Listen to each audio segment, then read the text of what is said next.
The final whistle blows in Atlanta, and a 40-year-old goalkeeper sinks to his knees, buries his face in his hands and begins to cry. Around him, his teammates erupt. They lift him off the ground, because together they have just done the impossible. This man plays in the second division of Portuguese football. Most people watching had never heard his name, and he had just stopped the best attacking team in Europe, Spain, from scoring a single goal. His name is Vozinha. It means little grandmother, and this is the story of the most unlikely hero of the entire World Cup. Because to understand why this man was crying, you have to understand everything it took to get him here. Vozinha plays for Cape Verde, and if you've never heard of it, you're not alone. It's a tiny cluster of volcanic islands scattered across the Atlantic Ocean off the west coast of Africa. The entire country is home to just over 500,000 people, making it one of the smallest nations on the planet ever to reach a World Cup. For decades, they never came close. The World Cup was something Cape Verdeans watched on television, a distant dream for a country most of the world couldn't find on a map. But in 2026, for the very first time, they were in it.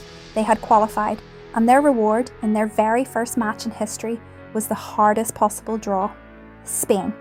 The reigning champions of Europe, the number 2 ranked team on earth behind only Argentina.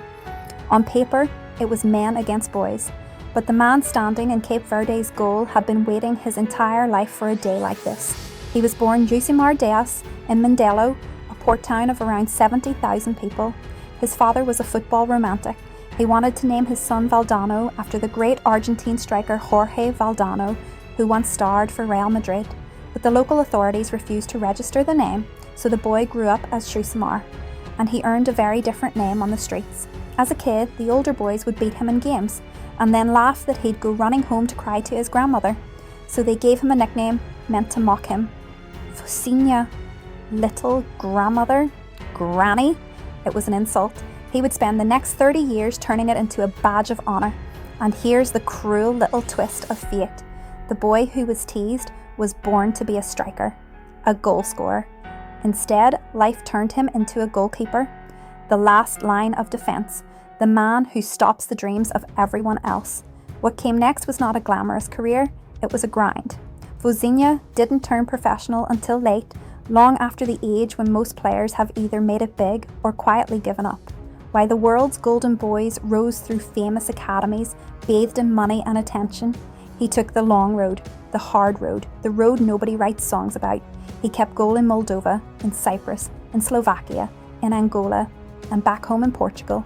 Down in the lower leagues, far from the bright lights, 19 years, more than 200 professional matches, and in all of that time, across all of those countries, he won exactly one trophy, a single domestic cup in Cyprus.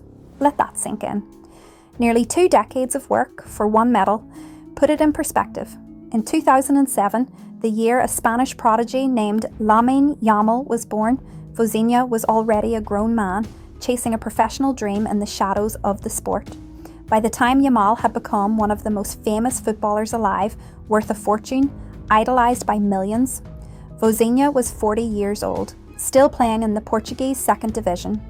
He admitted that more than once he thought about walking away from the national team, giving up, but every single time he held on, because of one dream, that someday Cape Verde would reach a World Cup and that he would be the man in goal when it finally happened.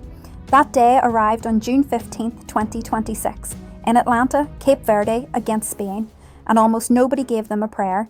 Spain were among the favourites to win the whole tournament. Their substitutes alone were worth hundreds of millions of dollars, players who would walk straight into nearly any other national team in the world. Cape Verde's plan was simple and brutal. Defend, survive, put every single man behind the ball and pray. From the first whistle, the wave came crashing in. Spain attacked and attacked and attacked. By the end of the day, they would register 27 shots, 11 corners, 74% of the ball. Cape Verde barely escaped their own half, and standing between Spain and the goal was a 40-year-old man they called Granny. What happened over the next 90 minutes, nobody saw coming. Early on, Spain's Pedri broke through and Vozinha shut the door. Then came the storm at the end of the first half. In one frantic, chaotic sequence, Spain's Ferran Torres rattled the crossbar, the ball spilled loose. Mikel Oyarzabal rose to head it into an open net. and somehow Vozinha, already sprawled on the ground, sprang back to his feet and clawed the ball to safety. Moments later, off a corner, a Spanish header curled toward the far post. Vozinha flung out one arm and flicked it wide with his fingertips. Save after save after save. Ferran Torres, Pedri, Laporte, Oyarzabal. Every time Spain finally broke through, the old man was already there, waiting. And then Spain played their final card. They sent on Lamine Yamal, one of the most gifted teenagers the sport has ever produced, still working his way back from injury, alongside the dangerous Nico Williams. The stadium held its breath. Surely now the dam would break. Surely Spain would score. They didn't. Even Yamal couldn't beat him. By the final whistle, Vozinha had made 7 saves and astonishingly had touched the ball more times than any of his own teammates. For 90 minutes, on the biggest stage in the sport, in front of the entire planet, a second division goalkeeper was simply unbeatable. And then it was over. Spain, 0. Cape Verde, 0. To Spain, a point thrown away, but to Cape Verde, a point won. The first World Cup point in the history of their nation. That's the moment Vozinha broke down. But the tears weren't only about the football. After the match, he explained why they came. He had been raised by his grandparents, the people who gave him everything he had, and they had both passed away years earlier, never living to see this day. The people he owed it all to weren't there to watch it. And his mother, the woman who had watched him chase this impossible dream for 4 decades, couldn't be in the stadium either. She hadn't managed to get her visa in time. The cost, the paperwork, the deadline, it all fell through. So in the single greatest moment of his life, the people he most wanted beside him were missing, and he wept for them. They were everything for me, he said. For my life. And while Vozinha cried on that field, something extraordinary was sweeping across the world. People were falling in love with him.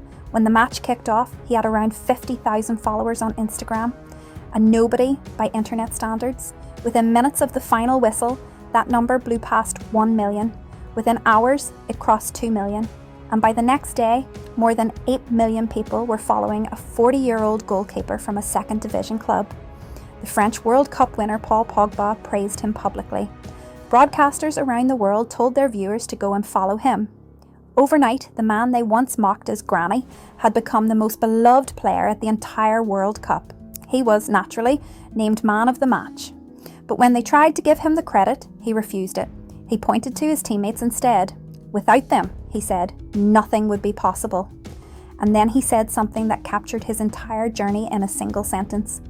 I would tell 18-year-old Vozinha to be really proud of himself. I have worked my whole life for this moment.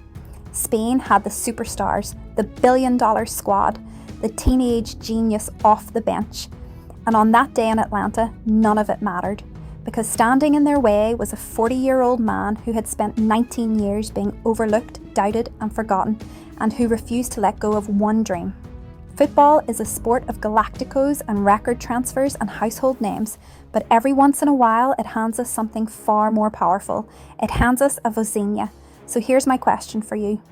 In a tournament packed with the richest, most famous players alive, is there a better story than this one? Tell me in the comments. And subscribe, because this World Cup is just getting started and the best stories are coming from the places nobody is looking. From a little grandmother who stared down Spain and never blinked,